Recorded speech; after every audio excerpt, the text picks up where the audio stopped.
Hello and welcome to the Sarnia Cinema Podcast, 30 minutes of film reviews and local cinema news. I'm Winter Tyson and with me are Claire Mockett. Hello.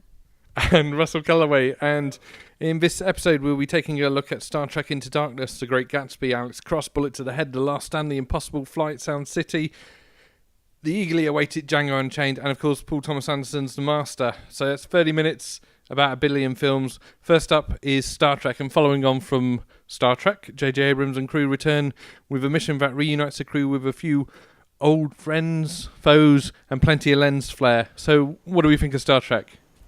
It's very good. Super lens flare, which is always a bonus. Although the lens flare in this didn't annoy me as much as it did in Total Recall. I don't know why. Maybe it's because Colin Farrell was in Total Recall. And that was Recall, just different. Kind of, cliche, but, great sci-fi tries to hold mirror up to our times and all that kind of stuff and things that everyone knows. And it kind of tries to do that in a bit more of kind of serious way than the first one did. It talks about themes of terrorism and kind of all that kind of stuff. But I think at the end of the day, it's still just a good old-fashioned romp through space, which is what the first one did, and kind of still kind of tries to be a bit clever with the whole kind of Star Trek mythology and stuff, and pulls that off quite nicely with a couple of massive kind of plot points that if you go and see it, you will no doubt know about, but don't go on IMDb first, as we posted on the Facebook page, because that would be stupid. Yeah, that was ridiculous. There's a massive spoiler in the cast list. Massive one, which is unbelievable. But yeah, so that was good. I think one of the best things about it is that J.J. Abrams kind of realised that one of the best things about the whole kind of series is the relationship between Spock and Kirk, and kind of by keeping that kind of at the fore of this one, kind of managed to kind of carry that through. And while keeping those two characters relatively kind of straight and free of any kind of pastiche, he then kind of goes a bit crazy on some of the other ones, and you get some kind of crazy one-liners from Carl Judge Dredd Urban, as Dr. Hank McCoy. But I thought that was quite funny. I know a lot of people kind of wrote that annoyed them a bit, that he was kind of not taking the mick, but kind of referencing that earlier kind of Star Trek series vibe. But I liked all that, and I thought it was a great story. Saw it in 3D at the Mallard eventually once they turned it on, and thought it was really good. So no, I'd firmly recommend it for sure. And Claire, what did you think of it? I loved it. I think Cumberbatch made the film for me. I've been really looking forward to watching it because I knew he could deliver after seeing him in things like Sherlock. And it was great to see him in an action film as well, and see him kicking some ass. I also loved the transatlantic feel of this film. I loved seeing London, even though they hurt it a little bit in the film. Noel Clarke was in it. He was brilliant. I thought it was fantastic to see like a really strong British cast from British TV, and you can exactly with Noel Clarke and stuff. The one thing that I will say during this film is I was slightly distracted knowing that J.J. Abrams is going to go off and make Star Wars. When I started to watch it and seeing the lens flare that he does in the other films, you kind of start wondering what kind of effects are you going to be putting to Star Wars, what kind of look and feel are you going to put to it, because I think for most people who are into Star Wars, we are going to be quite slightly concerned about, we don't want episode 1, 2 and 3 to happen to 7, 8, 9. Yeah. So for me, I mean, I love this film. I can't wait to see what else comes next. So. Yeah, no, I really enjoyed it. It was a good couple of hours. We were privileged enough, I suppose, to see it in 2D and 3D. Yeah. And sort of along with Iron Man, I'm starting to really come around to 3D. I think it's just seeing it projected well when it's actually turned on, because there was a bit of a snafu, technically. I enjoyed this as an action movie. I've sort of done something a bit stupid. I'm sort of taping and watching old Trek at the moment, and it just doesn't have that smart sci-fi sort of vibe that the old Star Trek episodes have. It doesn't have those odd little moral choices. But then I suppose old Star Trek was very much 50, 60, 70-year-old men stood around in rooms chatting about the Prime Directive. This is very much kind of bringing out all those themes through action, through set pieces. I mean, the first set piece is they're trying to freeze a volcano and they're trying and escape from a planet and not be seen and not interfere with the culture, and there's so much going on in there. I think it's what Abrams does really well, is just make good sort of solid action movie. For me, I think the person who is out of place, unfortunately, is Carl Urban. Mm-hmm. Everyone else is acting in character. I still kind of feel he's doing an impression of DeForest Kelley, he is. Which is a bit odd sometimes, but like I say, Cumberbatch was good, and I like the different take on Khan, and Paul Weller was in it as well, which was a bit of a treat. Was he? Well, the musician Paul Weller. No, Paul Weller. Who am I thinking of? You're thinking Peter of Weller. Peter Weller. I was like, Paul Weller's not in it. There's definitely no guitars in it. Yeah, Paul Weller was in it, being all modish. If you said RoboCop was in it, then everyone would have known what you meant. Peter Weller. Oh, He's definitely a good guy. It was so no matter exciting. when he turns up, he's always a good guy. There's It was no so problems with him. exciting. Peter Weller was in it. Well, Tom Petty was in The Postman, so He was. what do you want? No, I thought it was really good. I'm coming around to 3D now. I do kind of miss the old Trek, but I'm a bit worried. Like I think you just said, I'm wondering if Star Wars is now going to look exactly the same as Star Trek. But it's hard life being a nerd, I suppose, isn't it? Anyway, moving on from Star Trek and their weird Nazi uniforms, we're going to go to the Great Gatsby now, which is directed by Baz Luhrmann and adapted from the really quite good novel by F. Scott Fitzgerald. This follows a Bond trader called Nick Carraway, who kind of delves into the world of his elusive next-door neighbour, Jay Gatsby. It's a world of parties, excess, and love, and other such things. This film's a stinker. I'm sorry to be so blunt about it. I caught it in 3D the other night. I thought the 3D was just terribly done. It looked like a pop-up book. I don't know why Baz Luhrmann made this film. I can't figure out what in the novel inspired him, because it's not really about anything, and the novel's about so much. And it's quite a simple story when you come down to it, but it's too much. It's too frantic a tale, and it's like what, 2 hours, even longer than 2 hours. Yeah, just over 2 hours. If you're going to do that, do it for an hour and a half. I was the same as you. I walked in never having even touched the book, never kind of read the back of it, didn't even know anything about it, which I was quite looking forward to in a way, because a lot of people have talked about this great American novel, and often if you've read a book, it's difficult to go and kind of watch a film totally kind of freely, without any kind of impression on it. I was pretty bored by it, to be honest with you. I've seen quite a few reviews which were kind of saying that it was all style and no substance, but I didn't even think there was that much style. I thought kind of Luhrmann pulled out all the same shots and images that we've seen almost 10 years ago in Moulin Rouge. And so I didn't even think, like you said, I didn't even think the 3D was that special. I was really looking forward to seeing Baz Luhrmann tackle a 3D picture, and it just didn't really do it for me. It didn't work well enough. Tobey Maguire aside, I didn't think the acting was particularly bad. DiCaprio kind of went through the motions and didn't do anything bad. I think I said to you guys before, I think Carey Mulligan was quite badly cast, so I didn't think it was her fault that she didn't work in the film, but she just didn't kind of do it for me. And obviously the problem with having Tobey Maguire as the narrator is that you spend nearly your whole time of the film with him, and if you don't like Tobey Maguire, which I'm not his biggest fan, then that's just never going to be great. I have nothing really great to say about the film. I didn't hate it, but the 3 people I went to see it with actually really enjoyed it, so it's just our opinion, isn't it? But I agree with you on that one, just not a massive fan. Claire? I agree with you. I am a fan of Tobey Maguire to some extent. Obviously, going to Spider-Man 3, no. But things like The Ice Storm and also what was the other film I mentioned? Wonder Boys. Wonder Boys, that's the one. Yeah. Thank you. Okay. Those types, I really enjoy him in those films because he does need to be that kind of sultry, nerdy guy. With this film, it really needed to be carried, and he just didn't. He wasn't strong enough. I think DiCaprio was great, but you needed that really big vehicle to drive it through, and no pun intended for what happened in the film.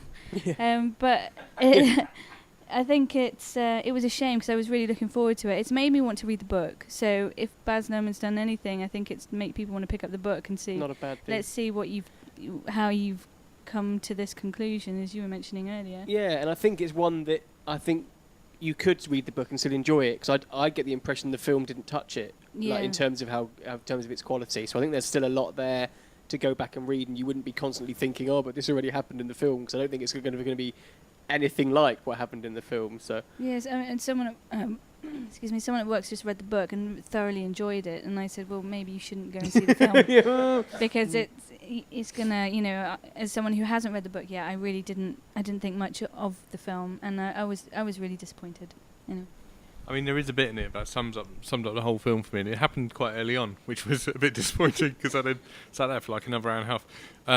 DiCaprio as Gatsby is stood at the end of a dock, and there's a symbolism with a light, and the narrator says it's as if he was reaching across the bay, and then he reached out, and you just go, oh, don't just It's the kind of narration. We get it. It's We the get kind it. of narration you don't need, and that's what I had with him, is that you're like, half the stuff he's saying is happening, so why is he there?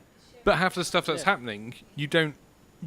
You need much less to Yeah, get the same thing across, and I don't know. Like, I could be wrong, but I imagine the book is really subtle and quite brilliantly written. Yeah, and it's all right. And then, so what you do is you go and take their book and you hit us over the head with it for 2 hours. So yeah, no, I would never go and see it again. I wouldn't particularly recommend people to go and see it either visually or, plottily, which is not a word. But yeah, no. Okay, so a bit of a tenuous link into our next film. Great Gatsby featured Amran Chatran as Maya Wolfstein. Him being possibly the most famous film star in the world, who of course None of us not know. being here, none of us have ever heard of. Alex Cross stars Tyler Perry. Tyler Perry's one of the most successful entertainers in the United States. He's got his own studio.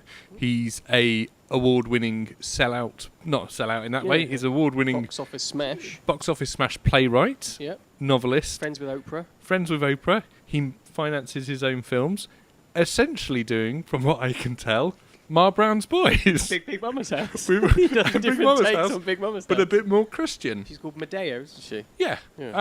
So Tyler Perry is now Alex Cross, a role made famous, of course, in the James Patterson novels, I think it is. And by Morgan Freeman. And by Morgan Freeman in Along Came a Spider and Kiss the Girls. the other one. Yeah, that's right.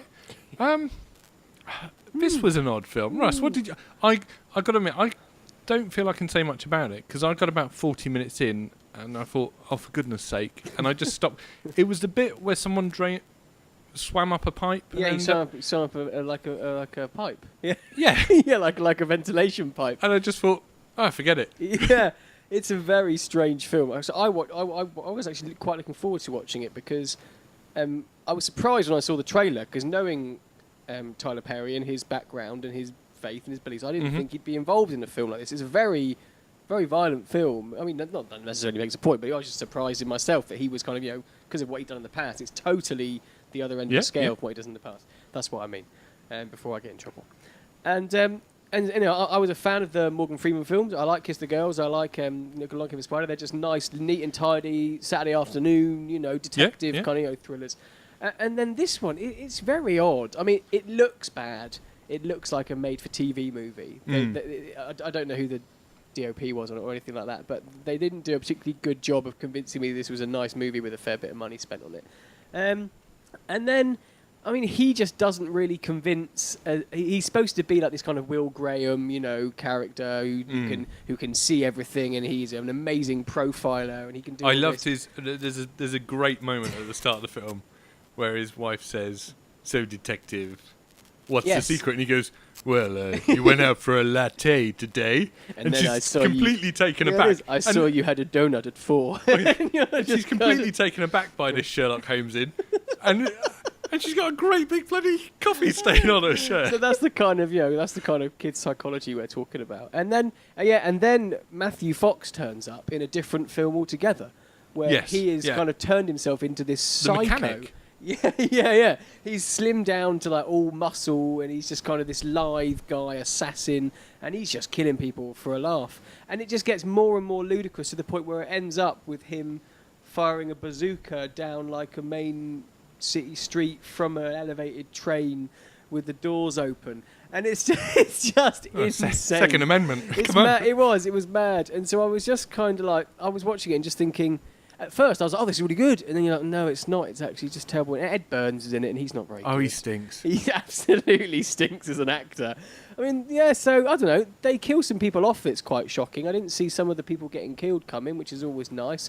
But like I say, it's just a bit schlocky and just a little bit low rent, really. I was surprised. It wasn't as good as it could have been, really. Okay, so just moving on very quickly. We've got a couple of 80s action stars coming back. We've got Sylvester Stallone in Bullet to the Head, and it sort of reviews itself, really, to be honest.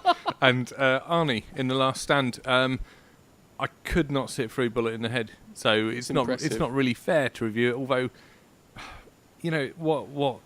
what has Walter Hill done that he kind of he can't hold your attention for half an hour. It had some good Cajun music in it, but it was just so tired and awful.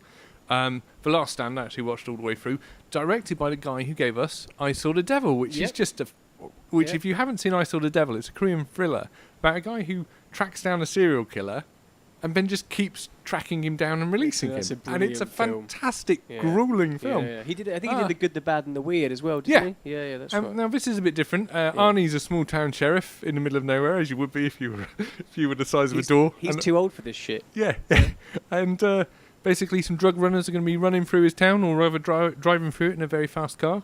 And he's going to, Johnny Knoxville, and the guy from SWAT, I think he was in SWAT, he was a bad guy in that, are going to stop him, along with loads of Second Amendment cheerleaders. And Forrest Whitaker. And Forrest Whitaker is there as well. To be honest, I quite enjoyed this. Guilty pleasure, admittedly. Totally guilty pleasure. I mean, I said to you that the only bad thing about it was that Arnold Schwarzenegger wasn't in it as much as I wanted him to be. But the best thing about it was Johnny Knoxville wasn't in it as much as I'd feared he was going to be. And so that kind of balanced off nicely, because Johnny Knoxville was given like second billing next to Arnold Schwarzenegger, and he's probably in it for about 10 minutes out of the 90, so that was quite good. And I'm the same as you. It was a perfectly fun 90 minutes. It was a good laugh.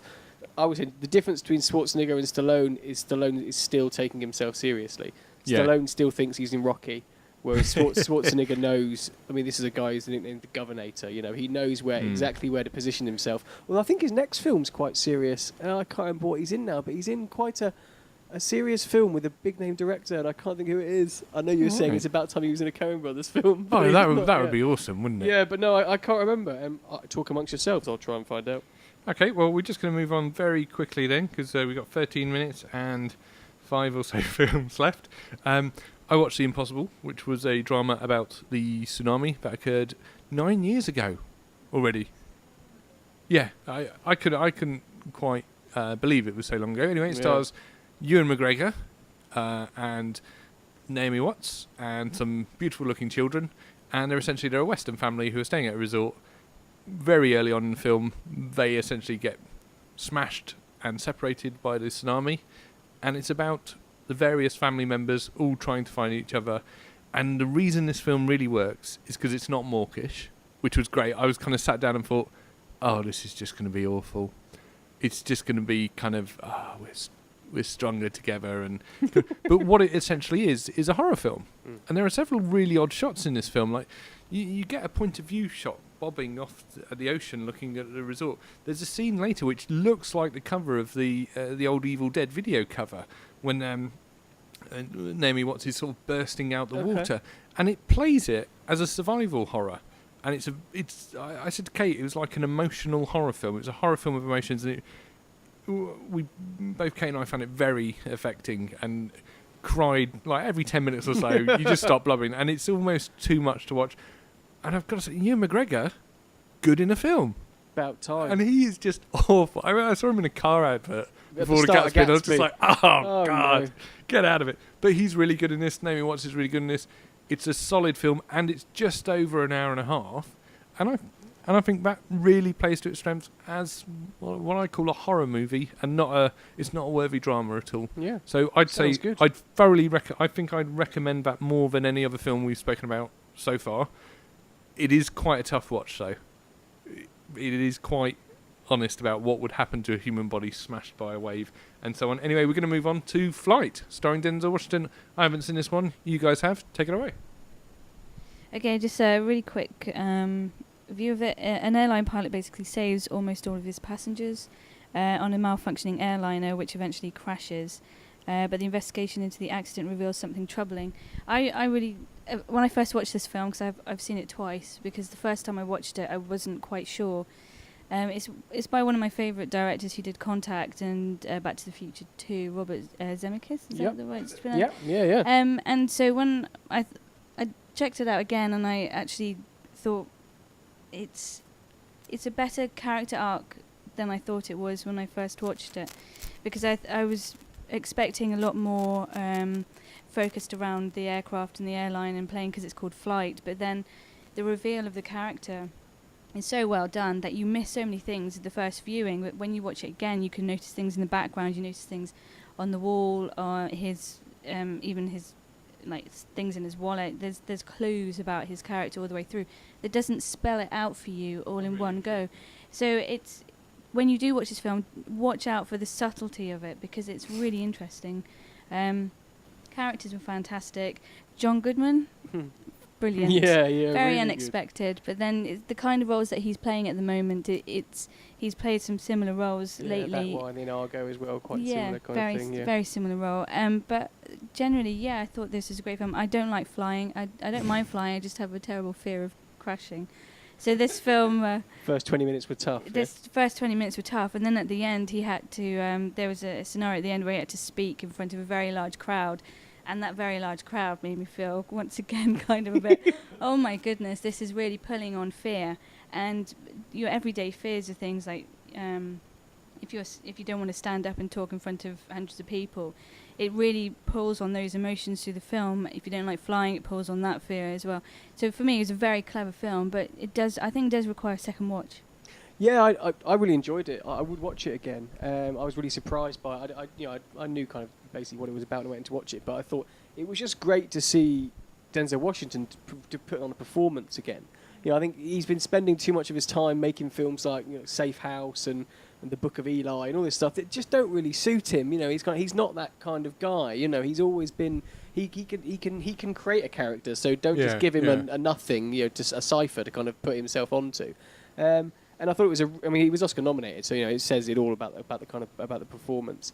And I think it just poses the great question about there's this guy that he saved nearly everyone on this plane, and he's an alcoholic, blind drunk, and the kind of the moral debate within yourself as to what's worse. Is it worse that he's an alcoholic, or is it good that he still saved these people, or because he's an amazing pilot and he's like a supremely high functioning alcoholic, but surely it's only a matter of time before that doesn't work out. And I thought, really powerful film, powerful ending.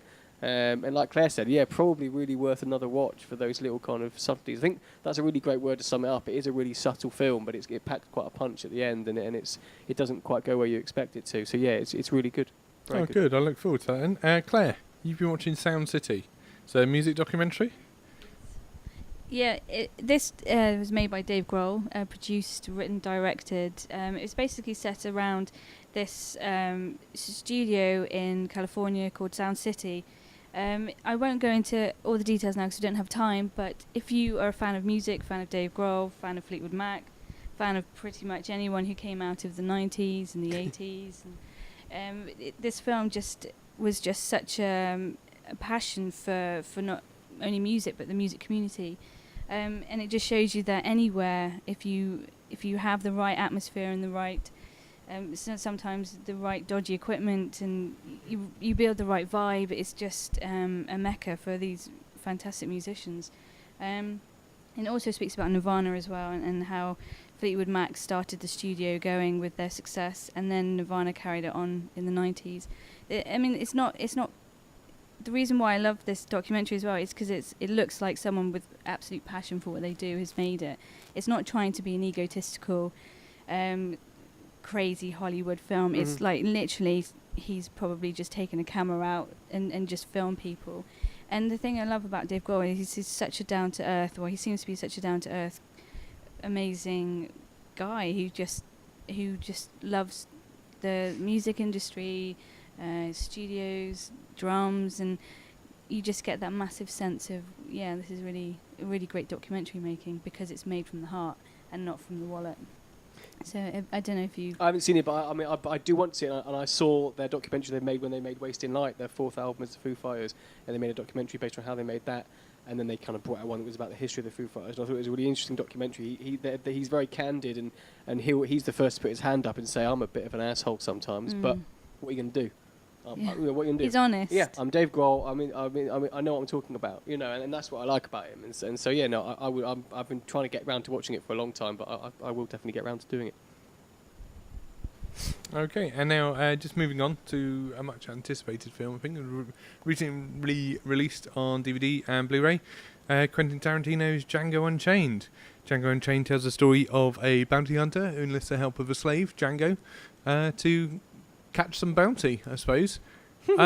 This was fantastic. I really enjoyed. I I haven't enjoyed a film quite this much in quite some time. And what did you guys make of it? Because I can see how it would either really annoy people, or they could really enjoy it. I think it's a bit of a Marmite film, and I think it's possibly his best film he's ever made. I mean, it's funny. My big thing about Tarantino is no matter what you normally what you think of his film, no matter what, you'll probably watch it again. And there's something about I'm like Death Proof, for example, is almost terrible. But then I've seen it. I think I've seen it 3 or 4 times. So it can't be that bad because I've seen it quite a few. And I've got. I don't mean I've seen it because it's been on telly. I bought the DVD and I put it in and watched it. So that's kind of one of the things. And I remember feeling the same way about Inglourious Basterds, which I like, but thought it was a bit flawed. But now I've gone back and seen it 3 or 4 times. I really love that film. I really like it. I think the same as of Django is that the first hour and a half is amazing. It's rollicking along and it's fantastic, and then it does kind of hit a bit of a patch where it slows down, but the key to Tarantino is that his dialogue is just so good, and so even when in other films you'd have switched off, you don't mind kind of spending time with these characters because he just writes brilliant characters. I do think it's his worst cameo. I think his cameo in near the end dreadful. Is horrific, and it really came in danger of derailing the whole thing. But luckily he disappears quite quickly off screen. That's to me. I thought DiCaprio was great. I think he should have been at least nominated for something. To not get anything for that, I thought he was pretty good. I thought there was a bit of an anticlimax at the end of his kind of story. It kind of happened very quickly, but no, I mean, it's Tarantino, and it sounds a bit rubbish to say it, but he just doesn't really do things wrong most of the time. It's normally pretty damn good, and it's so naughty. This film. Oh, it's terrible. It's a 200 million guilty pleasure. That's the scary thing about it. It's like it's so bad. If I showed it to my mum, she'd cry because it's so awful. See, what I quite like about it is that I think I like this film and Inglourious Basterds. I prefer them both to all his other films. And I'm a really big fan of Jackie Brown, so for ages, Jackie Brown's the best one. Epic. But what this does, and I think what Jackie Brown did, because it was sort of an adaptation of someone else's work, is it drags him away from that real kind of nerdy pop culture chat. And it makes him a lot more inventive in that he can't talk about a lot of modern references. Of course, they've still got pop culture in them. We've got a lot of stuff with movies in Inglourious Basterds. We've got a lot of stuff with sort of German fairy tales and other bits and pieces in Django. But I just think the dialogue is just amazing. And you never know quite what's going to come out of someone's mouth. I mean, there's a bit when DiCaprio's character Candy starts talking about phrenology, which is sort of the studying of skulls to determine how clever or not races are, and almost sort of bordering on the sort of eugenic sides of things. And you think, where the hell is he going to go with this? Because he's not shy in coming up with interesting ideas. There's a very the start of that chat is that he always wondered why, when every day the slave would shave his father, why he never killed him. Because there's 300 of them, and there was a small family. And I just think he plays with such interesting ideas. And Samuel L. Jackson's character, what the hell was that guy's... It's very brave for him to do it, even. But it's one of those films you watch, every character in it, you're thinking, what's this guy on about? Yeah. What's his motivation? What's his... I mean, there's like comic bits, like there's a bit with the bags, if you know, the hoods they're wearing. KKK. And it's just hilarious. And then it will turn around. And I think the key to this film is, whenever he's doing the slavery stuff, it's not funny. It's really you keep getting jolted out by sort of the nastiness of what was happening back then. But I loved it. I mean, you see someone get shot by a gun, like a handgun, and they fly back 8 foot. What's not to love? Claire, what do you think of it? I loved it. I mean, it's not my favourite Tarantino. I think Jackie Brown's probably still my number one, but as you said, some of the racist stuff you don't know whether to laugh or be shocked by, and when you're watching it, you're sat there going, how am I supposed to be feeling about this character? And I definitely agree with the Samuel L. Jackson role. I didn't know what to kind of how I should feel about it, because you kind of think, well, what are you doing? And then you kind of think, well, I'm not in that situation. I don't know how I would deal with the situation. So there was a lot of questions that coming up all the way through the film. It's in that respect, I think I need to watch it again to really get involved in the characters, because as you said, like watching these films again and again, you do get involved in the characters. There's so many different types of characters. It pulls you in and pulls you in. So yeah, I'm gonna second watch that. I mean, I can't imagine what it would have been like with Will Smith, because he was attached in the beginning. Yeah, and you just can't. Either Will Smith was taking a massive leap in doing it, or the whole film was going to be compromised in a totally different way. Should we do the master? Oh, that's good.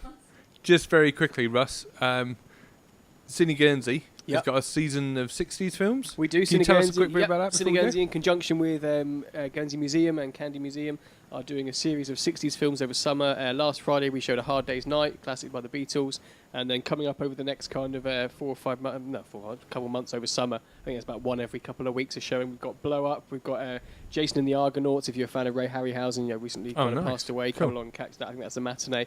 The Graduate, My Week with Marilyn, and Last Year of Marion Bads. So all the information is up on cineguernsey.com, and also you can get tickets on guernseytickets.gg and all that kind of stuff. So yeah, come along, should be good. Okay, thank you very much, and thank you for listening. Next time we'll be taking a look at The Hangover 3. M. Night Shyamalan and After Earth is coming. Do you know what? I'd forgotten that he directed it. Yeah. For a second I'd forgotten who he was. I keep thinking, that's... And I feel sorry. depending how the weeks fall, I think we might go a little bit long and take in Man of Steel, which opens, I think, on the 14th of June. Now, there's a question about Man of Steel. Are you more excited about the fact that it's Zack Snyder or about the fact that it's Chris Nolan? It's got to be Snyder, surely. I don't know. The Snyder... No, I'm not... not worried about either. Snyder doesn't worry me. I think he'll really handle it, excited because by after that. Watchmen, I trust him. I love that We film. don't talk about Sucker Punch. Don't talk about it. It's good. It's terrible. What? But yeah, so no, I'm excited that Nolan's involved, and Snyder's a safe pair of hands. All the trailers look great. It looks like it's going to be spit on your neck, fantastic. I think Superman's the hardest. For sure. No doubt. Hardest superhero to do, because he doesn't have conflict. Where's his there's nothing. conflict? It's He's a like, rock. Shut up. It's kryptonite. Laser That's his conflict. So I really hope, like with Nolan, that there's going to be some really nice, dark, crazy, sinister. Well, I think the stuff. conflict's got to come from us. It's got to come from Earth. And who are you?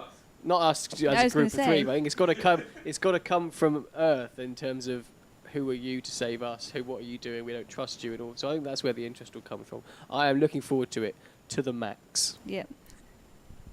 Okay, so don't forget to check us out at Sarnia Cinema on the That's the one. Facebooks, and we're on the YouTubes and all the other stuff. And we'll see you next time. Bye.